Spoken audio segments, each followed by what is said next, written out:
എൻ്റെ പേര് ആനീസ് മിർദാസ്. ഞാൻ MES മെഡിക്കൽ കോളേജിൽ 2016 ബാച്ചായിരുന്നു. ഇവിടെ കാലിക്കറ്റ് DBMCയിൽ ഞാൻ face to face batch student ആയിരുന്നു. ഇപ്പോൾ rank 792 NEET PG 2024 rank. Calicut DBMCയിൽ വരാനുള്ള കാരണം ഇവിടെ first time face to face batch തുടങ്ങുന്നതിന് മുന്നേ ഒരു ഡെമോ ക്ലാസ് ഉണ്ടായിരുന്നു. അശ്വനി സാർ, അനാറ്റമിയുടെ അശ്വനി സാർ ക്ലാസ് ആയിരുന്നു. അത് അറ്റൻഡ് ചെയ്തപ്പോൾ ഇവിടുത്തെ ഒരു അറ്റ്മോസ്ഫിയർ എനിക്ക് കറക്റ്റ് മനസ്സിലായി. അങ്ങനെ ഇവിടെ ജോയിൻ ചെയ്തു. ഇവിടെ എന്ന് പറഞ്ഞാൽ എനിക്ക് എക്സൈറ്റിംഗ് ആയിട്ട് തോന്നിയിട്ടുള്ളത് ഇവിടുത്തെ മെൻറ്റർഷിപ്പാണ്. നല്ല മെൻറ്റേഴ്സിനെ കിട്ടിയിരുന്നു.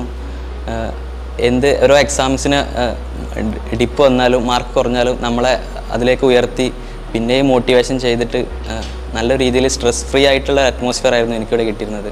ഫാക്കൽറ്റീസ് ഇവിടെ ഇന്ത്യയിലെ തന്നെ ബെസ്റ്റ് ഫാക്കൽറ്റീസ് ഡയറക്റ്റ് വന്നിട്ട് face to face batch class എടുത്തു എന്നുള്ളതാണ് ഏറ്റവും വലിയ ഞാൻ കാണുന്ന പോയിന്റ്.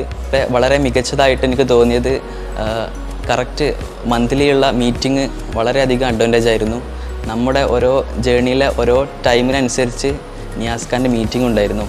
ഇനീഷ്യലി ഇത്ര ക്വസ്റ്റ്യൻ ചെയ്യണം, ഇത്ര ഇത്ര സ്പീഡിൽ വായിക്കണം, പിന്നെ മിഡിൽ ഓഫ് ദി പ്രിപ്പറേഷൻ ഇത്ര സ്പീഡിൽ വായിക്കണം, ഇത്ര ക്വസ്റ്റ്യൻസ് എക്സ്ട്രാ ചെയ്യണം. അങ്ങനെ കറക്റ്റ് ഓരോ ടൈമിങ്ങിലും അതിൻ്റേതായിട്ടുള്ള പൊട്ടൻഷ്യൽ എത്രത്തോളം നമ്മളെ പഠനത്തിൻ്റെ പൊട്ടൻഷ്യൽ ഉയർത്തണമെന്ന് കറക്റ്റുള്ള ഒരു മെൻറ്റർഷിപ്പ്, ഇതാണ് എനിക്കിവിടെ തോന്നിയ ഏറ്റവും വലിയ ഫീച്ചർ. അതുകൊണ്ട് തന്നെ നമുക്കുള്ള മറ്റുള്ള പിറ്റ്ഫോളിൽ വീഴാണ്ട് മിസ്റ്റേക്ക് വരുത്താണ്ട് കറക്റ്റ് റൈറ്റ് പാത്തിലൂടെ ഒരു കറക്റ്റ് ഇൻഫ്രാസ്ട്രക്ചറായിട്ട് ഇവിടെ നിന്നുള്ള ഒരു കോച്ചിങ്, അത് തന്നെയായിരുന്നു മികച്ച ഒരു ഫീച്ചർ എനിക്ക് കാലിക്കറ്റ് ബാട്ടിൽ തോന്നിയത്.